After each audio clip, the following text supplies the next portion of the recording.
la ministre. La parole est à monsieur Pierre Vatin.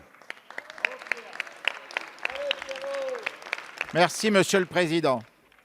Ma question s'adresse à Monsieur le ministre de la Santé. Monsieur le ministre, les inquiétudes des parents et familles de personnes victimes de troubles autistiques restent très vives. Et si je pose ma question aujourd'hui, c'est parce que vos réponses de septembre demeurent vagues et qu'elles n'ont pas rassuré les parents d'autistes, ni les associations qui les aident, notamment SOS Autisme. Votre propos se contentant de rappeler votre attachement au strict respect des procédures sanitaires. Depuis 2012, une prescription de médicaments antibiotiques a été faite à 5000 enfants autistes, sans autorisation de mise sur le marché d'un traitement, dans une étude menée sans encadrement, sans période de test. Les effets de ces prescriptions médicamenteuses non autorisées ont été très dramatiques pour un grand nombre de ces 5000 enfants, passés de personnes souffrant d'un handicap à patients, de patients à cobayes. Leur santé a été gravement affectée, leur confiance médicale a été trahie. J'ai une pensée toute particulière pour eux et pour leurs familles. Malheureusement, le flou demeure et vous savez que le flou est le pire des postures.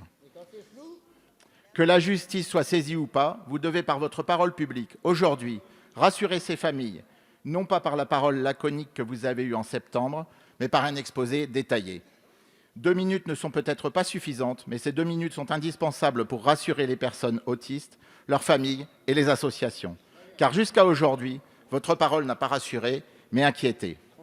Dès lors, je vous demande de nous dire quelle protection et quelle garantie vous pouvez apporter aux autistes et à leurs proches, aux associations qui les accompagnent au quotidien, afin que le statut bien involontaire et absolument insupportable de cobaye qui leur a été attribué ne puisse se renouveler, afin que vous leur expliquiez comment un tel protocole de soins non autorisé a pu voir le jour dans notre pays, afin que chacun, ici et partout en France, soit assuré de sa confiance en tout temps dans notre système de santé français. Je vous remercie. Merci. La parole est à madame Sophie Cluzel, secrétaire d'État chargée des personnes handicapées. Merci, Monsieur le Président, Mesdames et Messieurs les députés. Monsieur le député, vous m'interrogez sur le traitement de l'autisme. Je voudrais rappeler que le trouble du spectre de l'autisme est un trouble du neurodéveloppement qui ne se guérit pas, mais nécessite des interventions comportementales adaptées recommandées par la Haute Autorité de santé.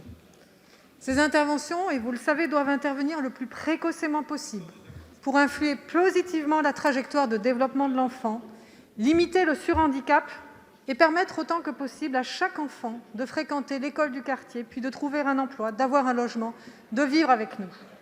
Le Gouvernement mobilise aujourd'hui des moyens sans précédent dans le sens du repérage précoce, de la scolarisation, de la vie adulte, de l'accompagnement aux familles, mais aussi dans le domaine de la recherche. Au total, c'est près de 400 millions qui sont mobilisés.